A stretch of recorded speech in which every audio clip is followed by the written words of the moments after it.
ప్రజలే దేవుళ్ళు, సమాజమే దేవాలయం. ఈ శాసనసభ ప్రజలు అనేక దేవుళ్ళు నేరుగా ఎన్నుకున్న దేవాలయం. మళ్ళీ ఒకసారి రిపీట్ చేస్తాను. ఈ శాసనసభ ప్రజలు అనే దేవుళ్ళు నేరుగా ఎన్నుకున్న దేవాలయం. ఇది మనకు దేవాలయం లాంటిది.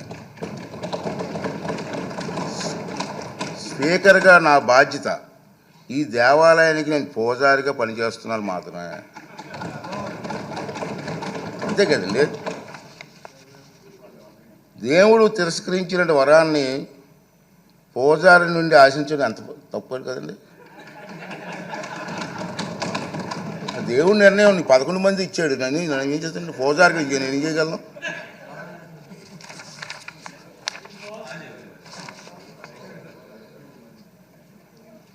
ఈ నియోజకవర్గాల్లో ప్రజలు ఈ సందర్భంగా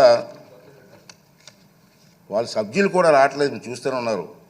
ఈ సందర్భంగా సభకు దూరంగా ఉంటున్న సభ్యులకి నా విజ్ఞప్తి ఏంటంటే, మీ నియోజకవర్గాల్లో ప్రజలు మీకు ఇచ్చిన గౌరవాన్ని, బాధ్యతను గుర్తు చేసుకోండి.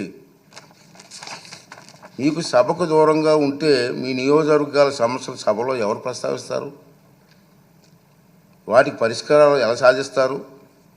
ఈ బాధ్యతను గుర్తించి మిమ్మల్ని నమ్ముకున్న మీ ప్రజల గొంతు వినిపించడానికి సభకు హాజరు కావాలని రాజ్యాంగం మీకు అప్పగించిన బాధ్యతను సమర్థవంతంగా నిర్వహించాలని విజ్ఞప్తి చేస్తున్నాను. నమస్కారం.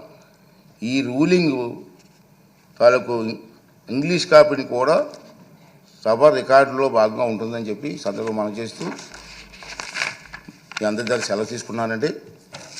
ఈ రూలింగ్ ఇవ్వాలనే ఉద్దేశంతో దీన్ని తెర వేయాలి. ఎక్కడో తెర అయిపోతే పబ్లిక్ అందరికి తెలియాలా. అందుకే సామాన్యులకు అర్థమైన విధంగా చెప్పాలనే ఉద్దేశంతో నేను ఈ టైం తీసుకోవడం జరిగిందని